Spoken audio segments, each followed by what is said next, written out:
Shalom, shalom, boa tarde.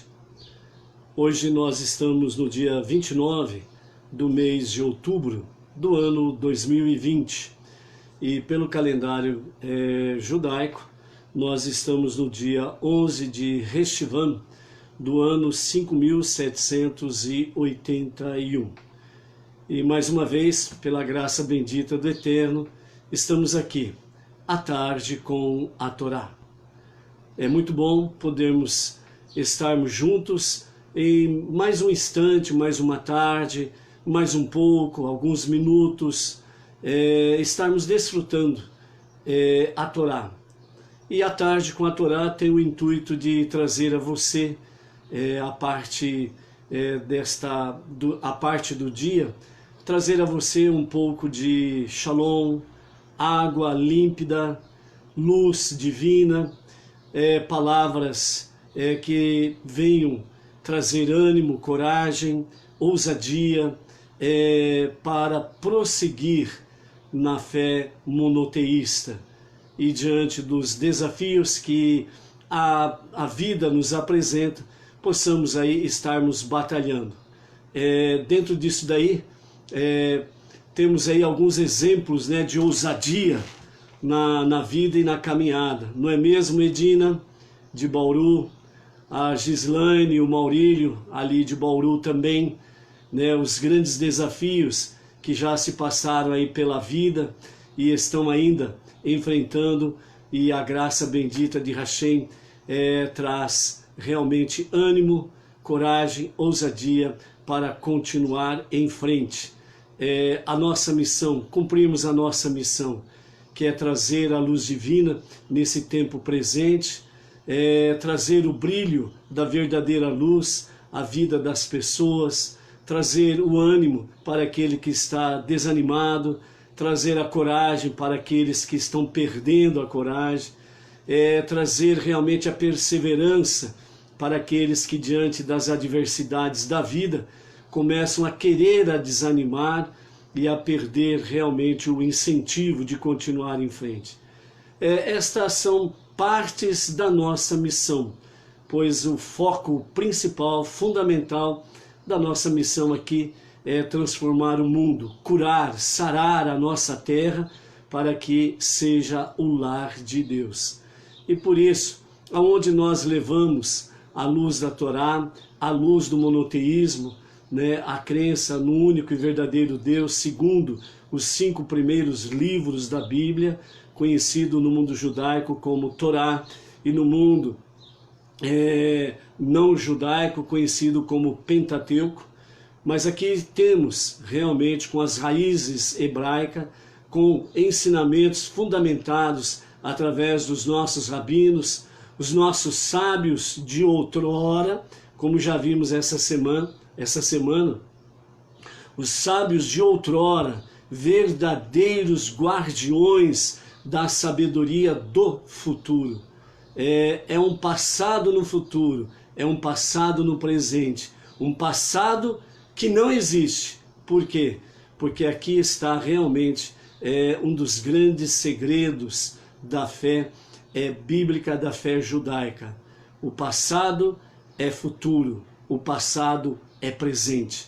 Por isso, quando se diz que quem não tem passado não tem futuro. Por quê? Porque, na verdade, aquele que tem passado, história, fundamento, ele não está lá no passado. Ele está aqui no presente e ele está presente no futuro. Por isso, até os dias de hoje, por exemplo, falamos de Noah, falamos de Abraão, falamos de Isaac, falamos de Jacove, falamos de Moisés, falamos do rei David, dos profetas e etc.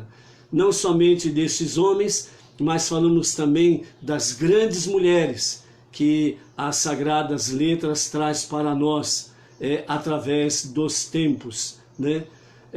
A mulher de Noah, mesmo não sendo mencionada, foi uma grande mulher junto a Noah, para que aquela geração antes do dilúvio, a mulher de Noah, junto com as suas noras, elas ficaram ali durante 1 ano na arca, dentro do espírito da Torá, dentro do espírito das 7 leis de Noé, dentro do espírito revelado pelo Eterno como o único Deus. A Sara, a grande mulher, a grande matriarca do nosso povo, Sara foi o princípio realmente de um novo marco dentro da própria história da mulher nas escrituras sagradas. Por isso temos aí Sara de Abraão, Rívica de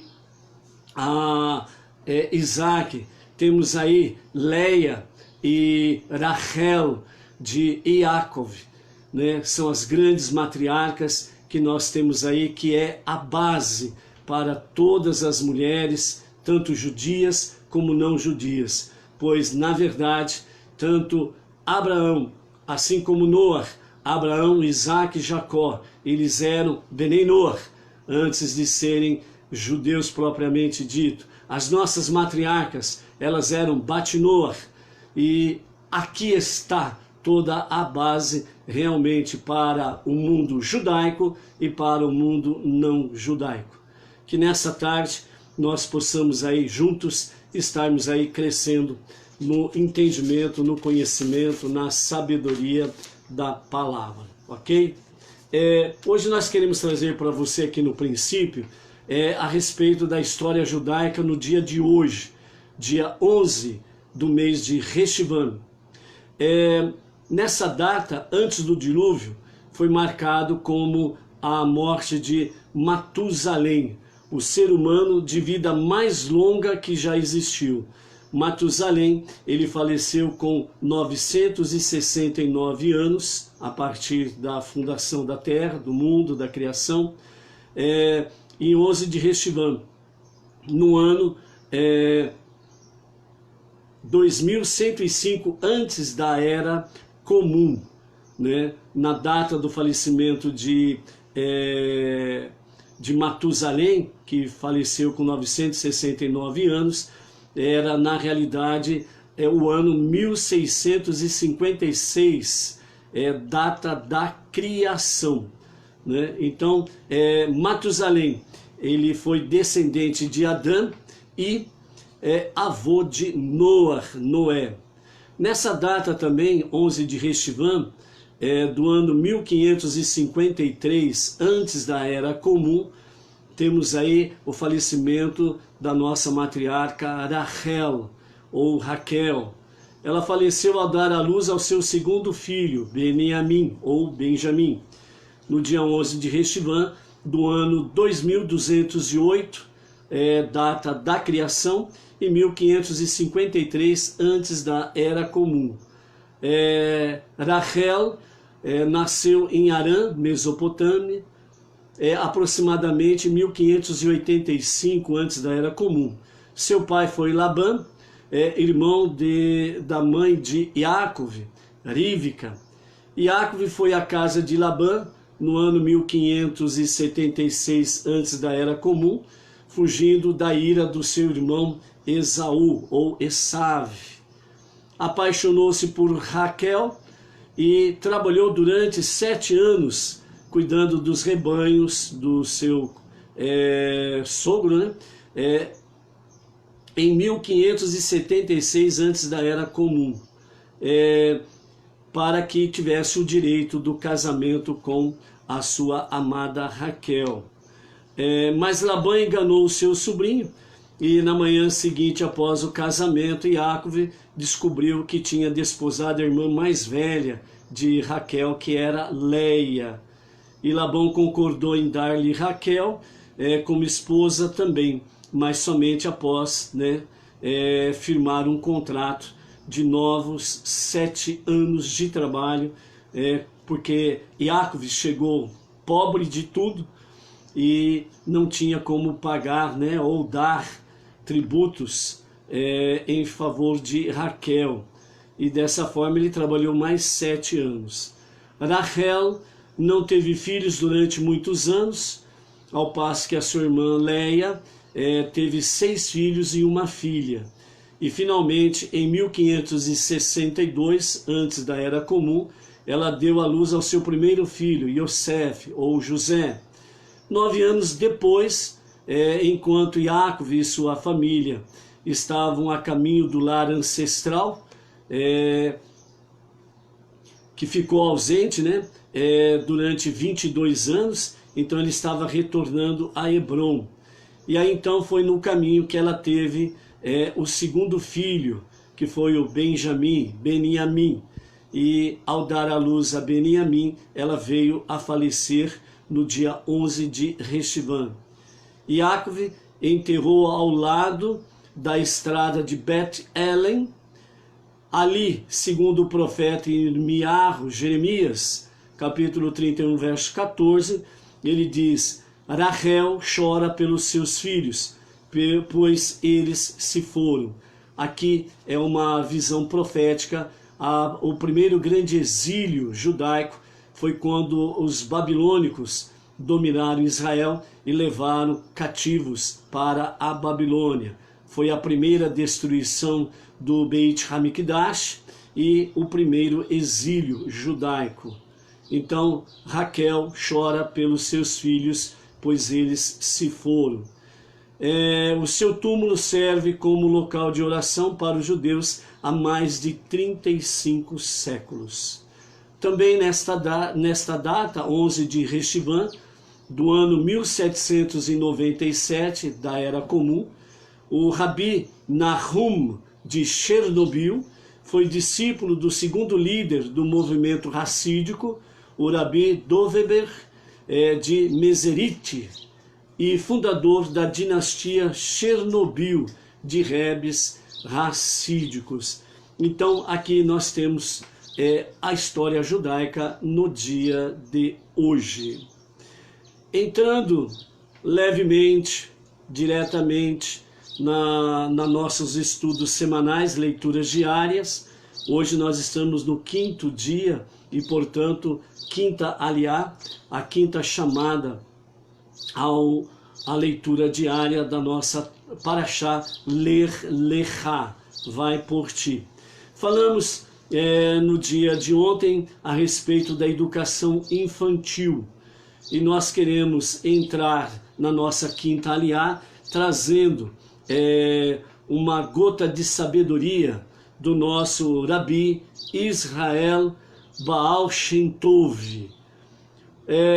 Baal Shem Tov, ele diz assim a respeito a dor de um pai. Quando um pai castiga seu filho, o sofrimento que ele inflige a si mesmo é maior do que qualquer coisa experimentada pelo filho. Assim ocorre com Deus. A dor dele é maior que a nossa dor. Ou seja, quando nós passamos por aflições, provas, adversidades, quando nós somos corrigidos pelo Eterno, não podemos esquecer, somos filhos e Ele é Pai. Se você esquecer desse princípio fundamental, você não vai conseguir compreender o que é que o Pai Celestial está fazendo sobre educação na tua vida e sobre o futuro. O pai que não corrige o filho desde a sua infância, ele está enfadado a ter um péssimo futuro para o seu filho e, obviamente, isso vai incorrer em grande tristeza e aflição para os pais. Por isso a educação infantil judaica é algo importantíssimo. E desde a meninice, desde criança, desde do momento em que nasce a criança, ela já tem os seus princípios de educação. A mãe, a luz do lar e o alicerce da família e da casa, né? Alguns dizem que o homem é o alicerce da casa. Não é não, é a mulher. Na vida judaica e na vida bíblica, é isso que nós aprendemos e é isso que nós realmente compartilhamos o ensinamento. O alicerce da casa, a luz da casa é a mulher. Se ela for sábia, como diz Provérbios de Salomão, ela vai edificar a casa. Mas se ela for louca, ela vai destruir a sua casa. Então, a edificação da casa está nas mãos de uma mulher sábia.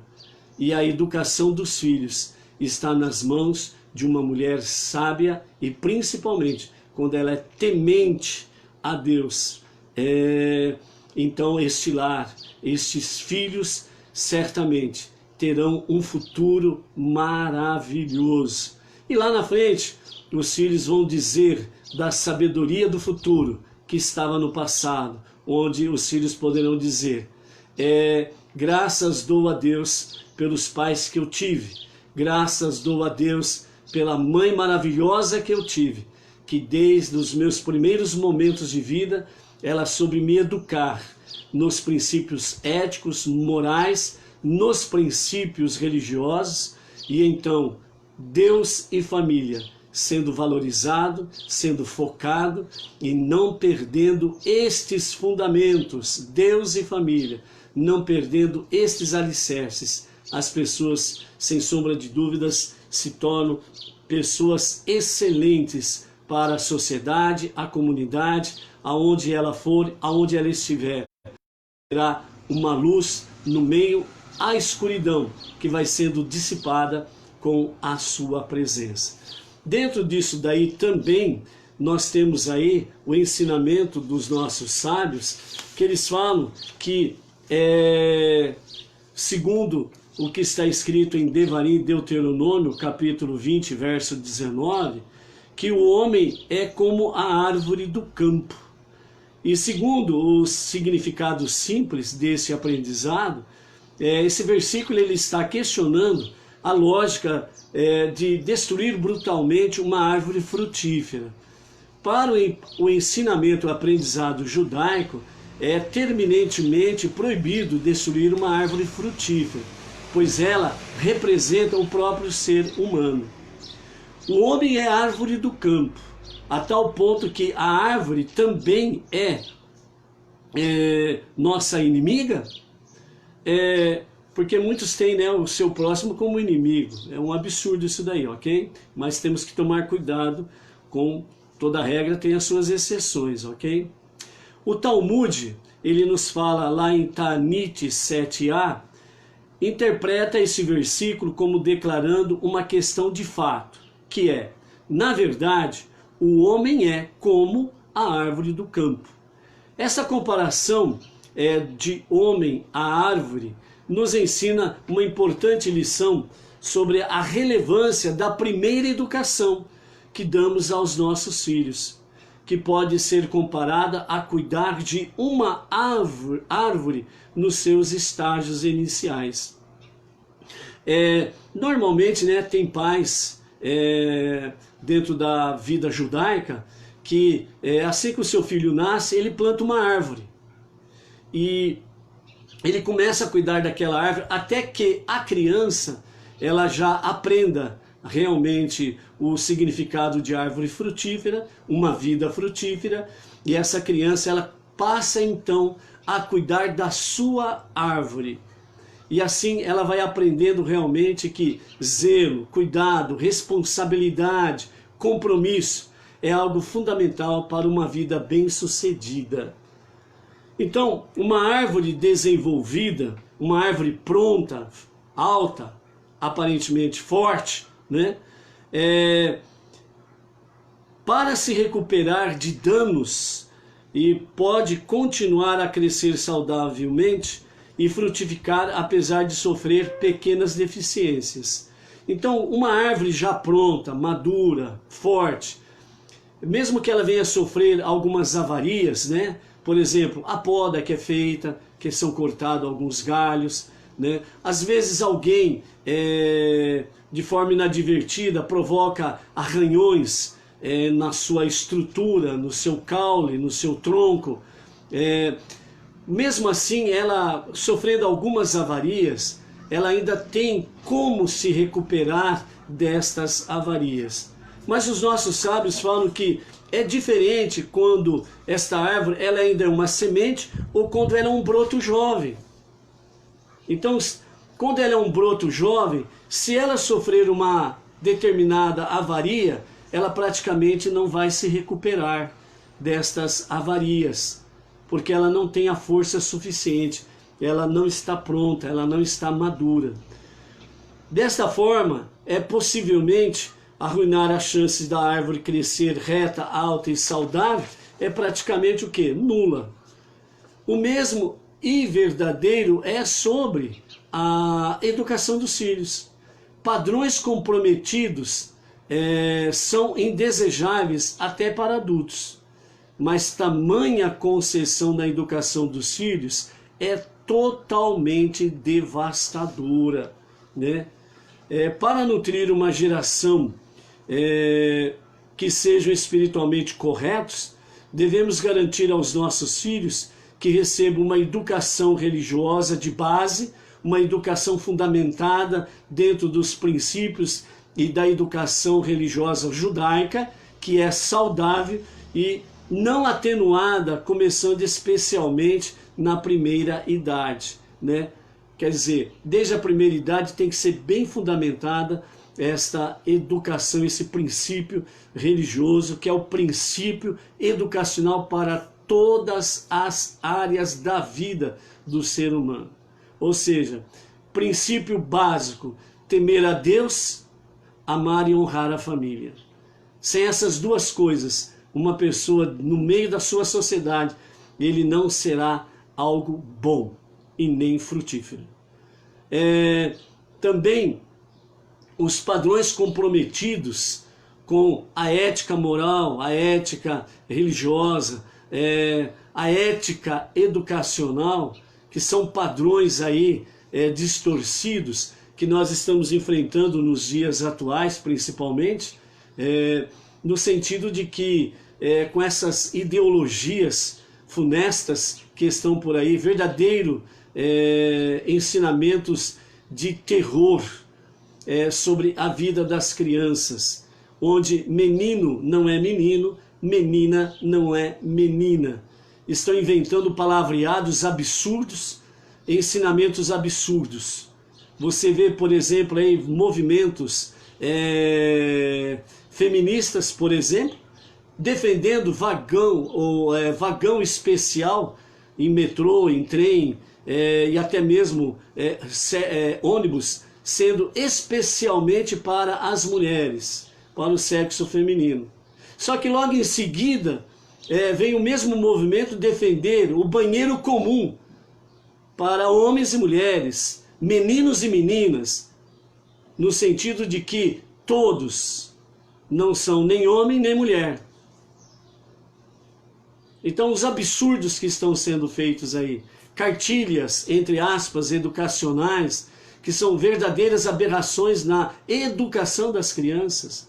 Então os pais que têm seus filhos nas escolas precisam sim acompanhar a educação dos seus filhos, o que está sendo ensinado para os seus filhos, antes que seja tarde demais. E aquilo que não está dentro de um padrão ético, moral, religioso, dentro daquilo que a família defende, você tem todo o direito sim de ir e reivindicar o ensinamento correto para os seus filhos, certo? É direito seu nesse sentido. Nós não podemos de forma alguma nos calarmos diante das abominações educacionais que estão querendo determinar e estipular para as nossas crianças. Isso não é aceitável, ok? Então, a educação desde a infância é importante para que a criança ela possa crescer e ser promissor na sua vida pessoal, profissional, familiar e no meio da sua sociedade, onde conviver sempre será uma árvore frutífera. A nossa quinta aliá de hoje, ela está no capítulo 15, ela começa no capítulo 14, verso 21, e vai até o capítulo 15 e verso 6, ok?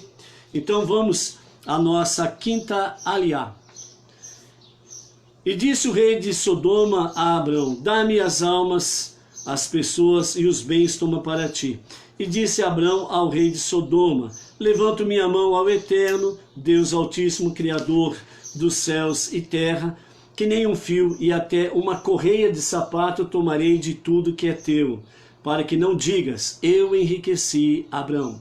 Salvo o que os mancebos comeram e parte dos homens que foram comigo na batalha.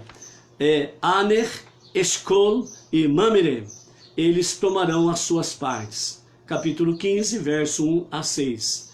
Depois destas coisas manifestou-se a palavra do Eterno a Abrão, na visão, dizendo: não temas, Abrão, eu te amparo, teu prêmio é muito grande. E disse Abrão: Eterno Deus, que darás a mim? Eu ando sem filhos herdeiros, e o encarregado da minha casa é o Damasceno Eliezer, que vai herdar. E disse mais Abrão: eis que a mim não deste semente, e é que meu escravo que vai me herdar. E eis que foi a palavra do Eterno a Abrão, dizendo: este não vai te herdar, senão o que sairá de tuas entranhas, ele te herdará. E fê-lo sair e disse: olha para os céus e conta as estrelas, se podes contá-las. E disse-lhe: assim será a tua semente. E acreditou Abrão no Eterno, e Deus lhe considerou isso como mérito. A Torá do nosso rabino Aryeh Kaplan, ele nos fala sobre a questão do Damasceno Eliezer. Ele pode ter sido chamado assim porque ele era de Damasco, ou porque ele dirigiu a perseguição aos 4 reis até Damasco. Em hebraico é Dameshek. E alguns dizem que se trata de um título dado aquele que cuida da casa ou é um professor. Ainda o rabino Aryeh Kaplan, ele comenta no capítulo 15, verso 4, onde diz, de repente veio-lhe a palavra de Deus. Na Bíblia da Torá de Moisés, capa azul, fala: e fê-lo sair. Segundo o nosso rabino Aryeh Kaplan, ele diz o seguinte: a palavra hebraica usada aqui, de repente, a palavra hebraica é riné, é intraduzível. Muitas vezes é considerado como aqui ou veja. Mas isso é uma aproximação de uma expressão que não tem equivalente na linguagem indo-europeias. Por esse motivo, ela fica muitas vezes não traduzida. Em geral, ela serve para identificar uma declaração e para fornecer ênfase. Aqui, a intensidade denota que houve uma súbita ou intensa experiência. Então, dentro desta questão, no verso 4, de repente veio-lhe a palavra de Deus. Então nós temos essa questão aí. É uma palavra, uma tradução próxima de uma realidade que não tem como ser traduzido ainda na linguagem humana. Esta também é uma das coisas que aprenderemos plenamente nos dias de Mashiach, na era messiânica. No princípio da nossa quinta aliá, capítulo 14, verso 21 em diante, o rei de Sodoma, ele pede a Abrão, a posse daqueles que ele resgatou, dos 4 reis, que é exatamente o povo de Sodoma e Gomorra, os habitantes das planícies de Quicar. E quanto à questão material, os despojos, o rei de Sodoma falou: fique para ti. Mas aí, Abrão, ele diz em resposta: levanto minha mão ao Eterno, Deus Altíssimo, Criador dos céus e da terra, que não ficarei absolutamente com nada. Aqueles que foram comigo à batalha, as partes que lhes cabem, eles tomarão posse dela. Mas eu nada pegarei, para que não possas dizer depois que eu enriqueci a Abrão. Esse ato de Abrão diante dos olhos de Deus mostra realmente uma decisão singular. Nesse sentido, Abrão ele abriu mão de todo e qualquer despojo da guerra. Ele ficou apenas com aquilo que Deus lhe deu, e ele confiou apenas na promessa divina. Tudo que eu tenho foi Deus que me deu, e o que vem pela frente é Ele que me dará, sem sombra de dúvidas. Então, dessa forma, né, os que apoiaram ele, que foi Aner, Eshcol e Mamre, que ficaram guardando o seu acampamento para que nenhum inimigo viesse destruir o seu acampamento enquanto ele foi à batalha. Então eles tinham direito ao despojo, e assim eles tomaram posse do que lhe era direito. Quando entramos no capítulo 15, então nós temos aí o comentário de Rashi, que nos fala assim: sempre que a escritura usa a expressão ahar, como nesse caso, significa imediatamente depois. Enquanto que aharei não quer dizer que o depois seja imediato. Isso relaciona esse trecho ao anterior à guerra. Desculpa.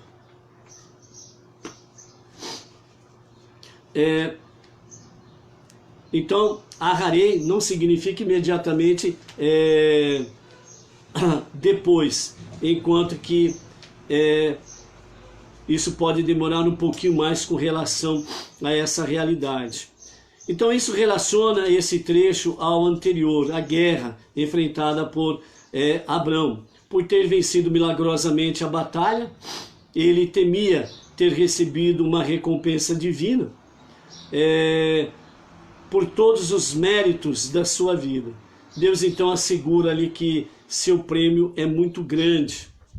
A Abraão, ele temia ser punido por ter retirado a vida de seus inimigos, e que esses pudessem no amanhã se reorganizar e voltar para tentar vingar-se dele. A isso Deus lhe assegura: não temas, Abraão, eu te amparo, nem pelo que passou, nem pelo futuro. Eu serei o seu escudo. Então, quando Deus diz para Abrão, nessa passagem aqui do capítulo 15, verso 2, não temas, eu te amparo e o teu prêmio é grande. Então nós temos aí, não temas o teu inimigo e nem as tuas adversidades. Eu estou contigo.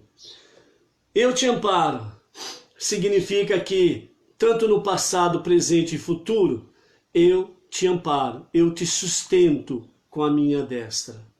E a tua recompensa é muito grande. Isso significa que Abrão tinha méritos para ter a recompensa. Isso mostra para nós também, no nosso trajeto, na nossa jornada, nós precisamos ter estas palavras conosco. Não temas, eu te amparo, você tem recompensa. A palavra de Deus para você, a palavra de Deus para nós, a partir do momento que nós nos colocamos no caminho, a partir do momento que nós nos colocamos na jornada monoteísta, a crença no único Deus, os judeus se aplicando nos seus 613 mandamentos, os não-judeus se aplicando nas 7 leis universais e as suas ramificações. A palavra é a mesma. Por quê? Porque estamos e estaremos em constante batalha. É uma batalha que se trava diariamente no mundo espiritual e no nosso mundo físico, no nosso mundo material. Essa é uma batalha que nós temos diante de nós até os dias de Mashiach. Não há tempo de sombra e água fresca. Não há tempo de você montar um império, materialmente e financeiramente falando. Tudo que o Eterno te conceder, materialmente e financeiramente falando, lógico, você vai cuidar das suas prioridades fundamentais para a vida, para a saúde, para o seu bem-estar e shalom. Não para o luxo e nem para ficar aí posando de bam, mas para estar aplicando naquilo que é eterno. Como diz a Torá e os profetas, por que gastais o vosso dinheiro naquilo que não é pão?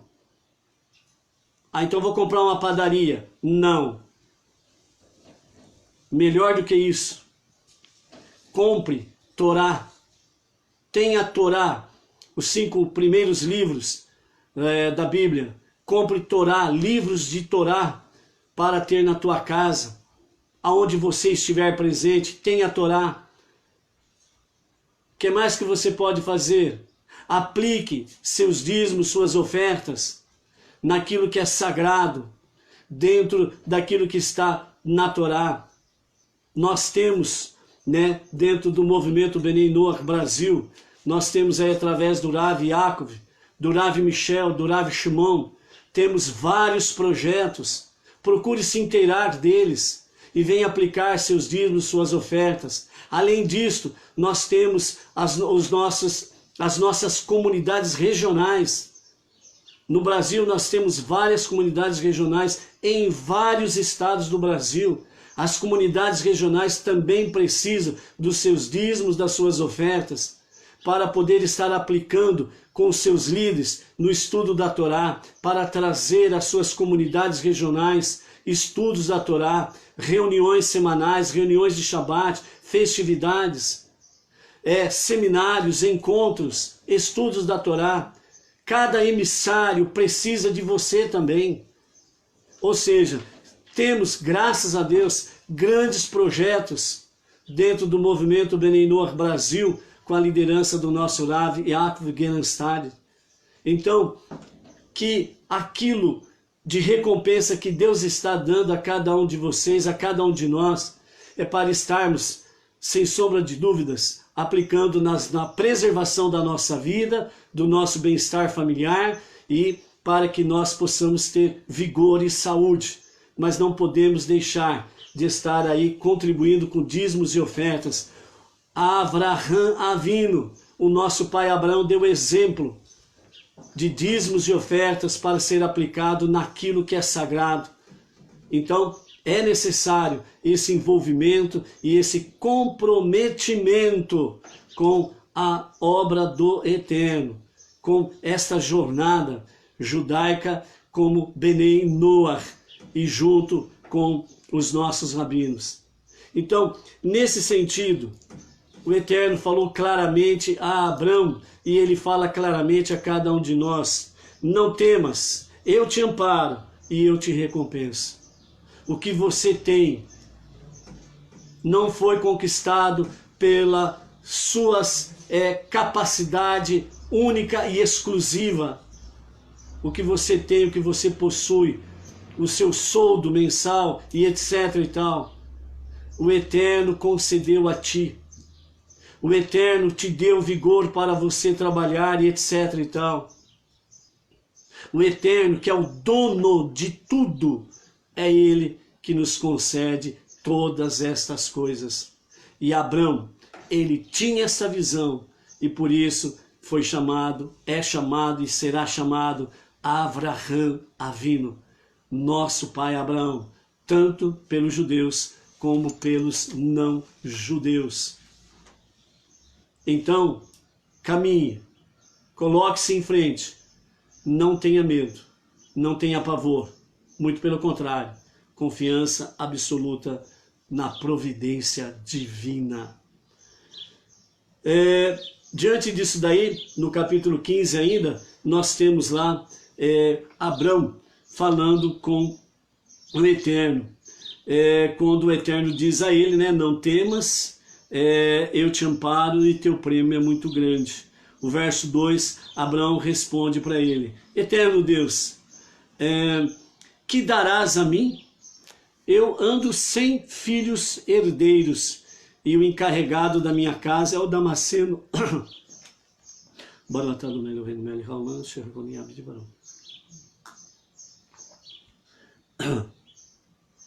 E o Damasceno, Eliezer, que é o encarregado da minha casa, é ele que vai herdar todas as coisas.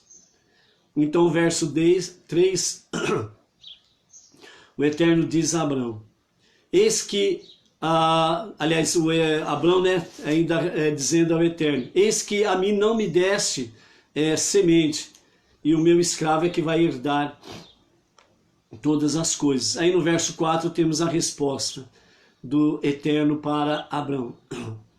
E eis que foi a palavra do Eterno a ele dizendo: este não vai te herdar, senão o que sairá de suas entranhas, ele te herdará. E então o verso 5 diz, de repente, Arié Kaplan, o rabino assim fala, de repente, a palavra mais próxima que ele encontrou à realidade da palavra hebraica para esse momento, né, de repente, onde ele diz Ve-Hanar, né, ou Ve-Riné, veio, de repente, veio-lhe a palavra de Deus. E a outra tradução diz, e fê-lo sair. Ou seja, Abraão estava dentro da sua tenda, conversando com Deus. E de repente, o Eterno fez com que Abraão saísse do interior da sua tenda.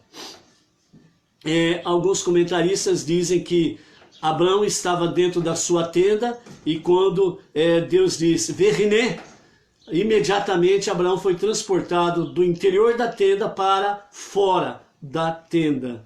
Por isso, de repente.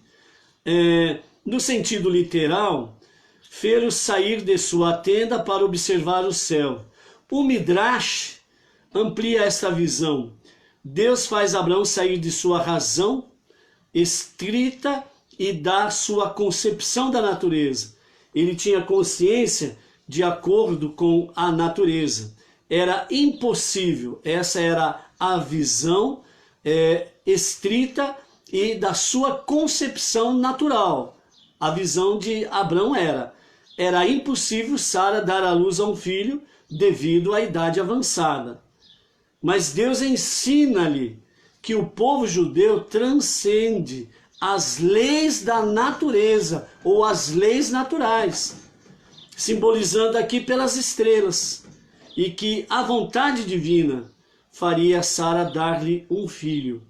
Essa visão simboliza também que da mesma forma que ninguém pode conquistar as estrelas, nenhuma nação jamais conseguirá destruir o povo de Israel. Então, de trás para frente, até hoje ninguém conseguiu destruir o povo de Israel. Muitos prometeram que eliminaria da face da terra os judeus. Não conseguiram, não conseguem, não conseguirão.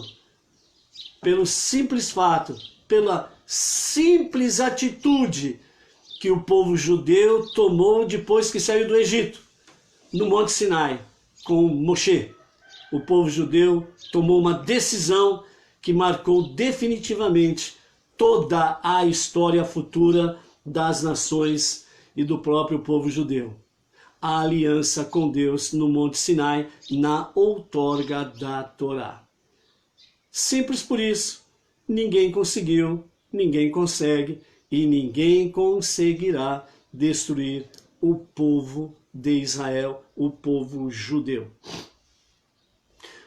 Ainda retornando um pouquinho, Deus veio mostrar para Abrão que a aliança feita com ele, Abrão e Deus, é uma aliança que ela transcende tudo que é normal e natural e vai para o sobrenatural.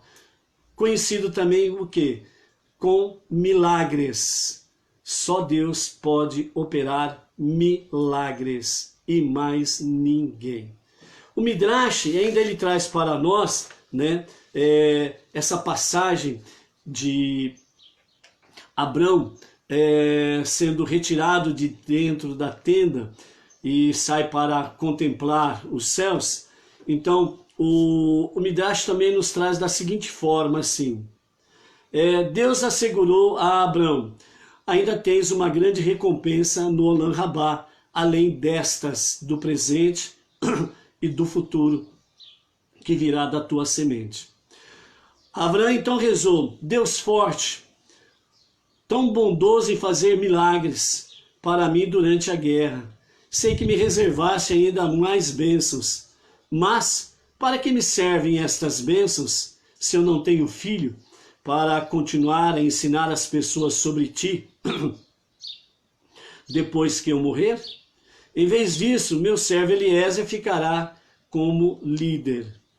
Então Deus consola Abrão dizendo: não temas, terás um filho.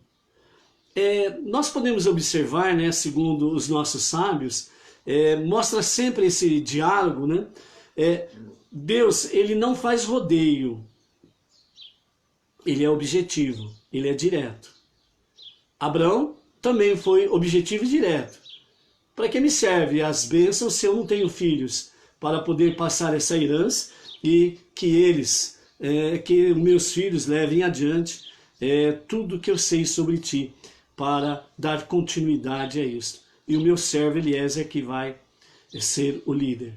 E Deus responde: não temas, ou seja, não tenha medo, não tenha dúvida, não se apavore por causa disto, apenas tenha essa certeza: terás um filho. Então, o Eterno, ele conduz Abrão para fora da tenda, ou seja, vê Riné. Olhe para o firmamento, ou seja, os céus. Abraão viu uma grande e brilhante estrela no firmamento. Então Deus diz a ele: esta estrela representa você. Você é como uma grande estrela que ilumina o mundo. Agora, olhe de novo. E Abrão viu duas estrelas. E Deus lhe diz: estas duas estrelas são você e o seu filho. Então Abrão viu olhou novamente para o céu e viu 3 estrelas. E então Deus lhe diz: elas representam você, seu filho e seu neto. Vamos dar os nomes? Você, Abraham, seu filho, Isaac, seu neto, Jacob ou Jacó. Era isso que Deus estava falando para ele. Quando Abrão olha novamente para o firmamento, ele vê 12 estrelas. E então Deus lhe diz: haverá 12 tribos, as 12 tribos de Israel. De repente, ele olha novamente para o firmamento, então ele contempla 70 estrelas. E Deus lhe diz: você terá 70 descendentes indo para o Egito. Aquele período, né, de grande fome, e Jacob e 70 almas desceram com ele para o Egito. Logo, todo o firmamento se cobriu de estrelas, de um extremo ao outro. Disse Deus a Abrão: tão numerosas serão os seus descendentes, serão demais, não se poderá contar. A sua descendência será como as estrelas do céu, não se poderá contar. Por isso, amados, Abraham Avino, ele é o pai, o nosso pai, para a nação judaica, e ele é o nosso pai para todas as nações. A sua descendência não terá como contar. Portanto, não temas, eu te amparo e eu te recompenso. Trilhe os caminhos eternos. Permaneça na jornada. E esta palavra, ou estas palavras, elas se repetirão continuamente durante a tua jornada, a tua caminhada. Deus dizendo para cada um de nós: não temas, eu te amparo, eu te recompenso. Não tenhas medo, não tenhas pavor de ser um monoteísta, de andar ombro a ombro com os judeus e anunciar a luz da Torá, a luz divina.